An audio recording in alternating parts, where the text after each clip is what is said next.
Welcome back to Ordinary Guy DIY. Hey, do you have a Lexus that you've had problems with it starting and it does something like this?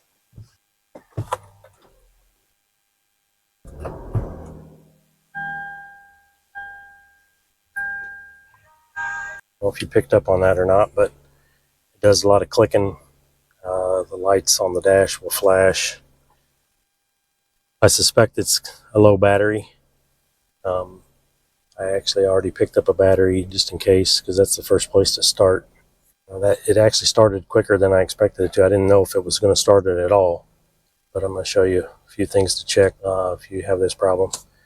But while it's running, I'm going to actually put a meter on the battery and see what kind of output the alternator's putting out with it running, and then I'll check the battery after I shut it off. This is a 2015 RX 350. I don't know how many years they put the battery in this position, but I think it's quite a few. But there's a little battery cover, positive and negative. These panels all come out relatively quickly with just a flat bladed screwdriver, but I will show you that in a little bit. Putting out 13.55 volts, which it should be putting out between 13.3 and 13.7, so we're right in the proper range. So I don't think the alternator is an issue.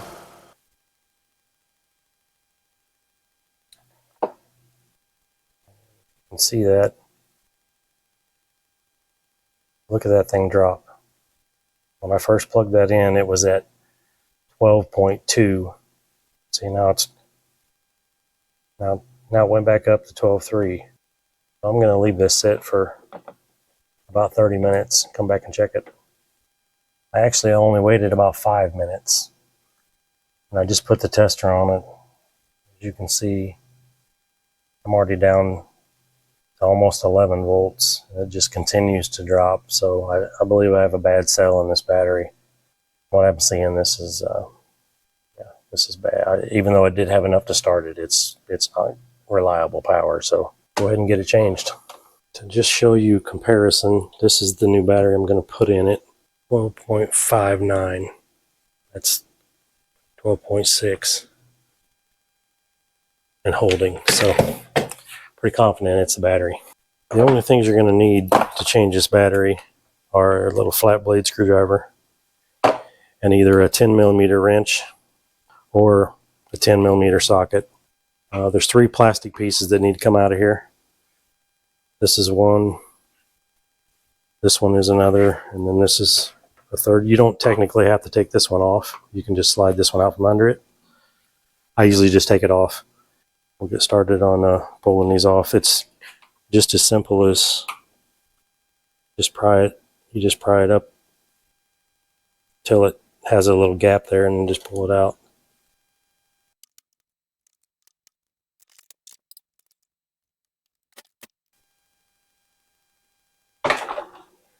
So for the battery mount, you got a 10mm bolt right there. We've got a 10mm nut that tightens the clamp down. And then once you have that loose, there's a hook down there that you unhook and then just pull it out of there. You always want to start with your negative first. That way you can't accidentally arc while you're trying to take the positive off. You may have to reinitialize your back hatch, power hatch, because of having the battery undone. You can see there's some corrosion around that negative. I'm going to make sure I clean that up too. On this one, you don't have to take that nut all the way off. Just loosen it so that you can get that hook undone. This one I do take all the way off. See there's that hook that hooks down in the base. Pretty much it. It's unhooked, ready to come out. I happen to have a little battery terminal cleaner. You can just use the small wire brush or whatever you have that can get in there.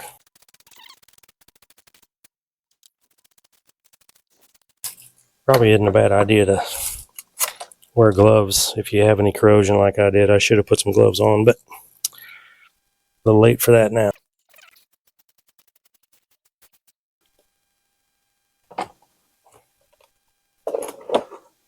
If you take that tray out, see that there is actually an arrow that indicates which way that sits. It's got a couple of little tabs on it, so you can't really get it wrong. But that arrow points to the front.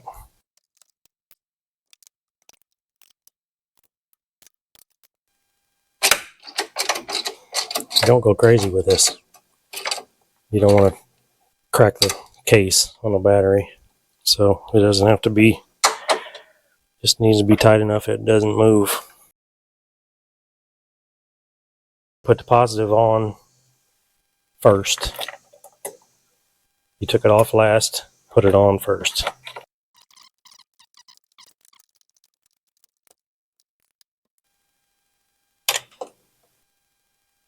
Alright, so we're good and tight. I'm going to go in and show you. We'll start it up and see what we got. Now it may start and then die when the battery's been unhooked. It's perfectly normal for it to do that. Then when you restart it the second time, then it will be fine. There won't be any more hiccups after that.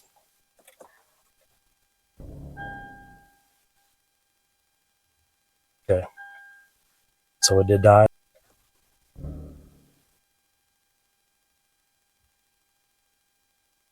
So now it stayed running.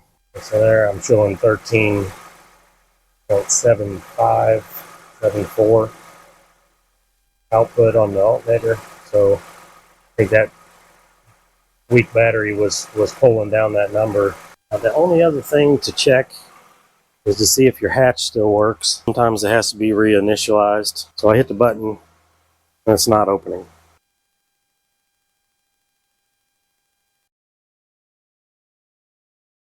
Didn't hit the button on the inside and it beeped. Putting those plastic back on is all just reverse of how you took it off. So pretty self-explanatory. That's a wrap on this one. Appreciate you watching. Hey, if you saw anything, you had a question or comment, drop them down below and I'll respond to you as soon as I can. And if you like what you saw, consider liking and subscribing, and we'll see you on the next one. Have a great day.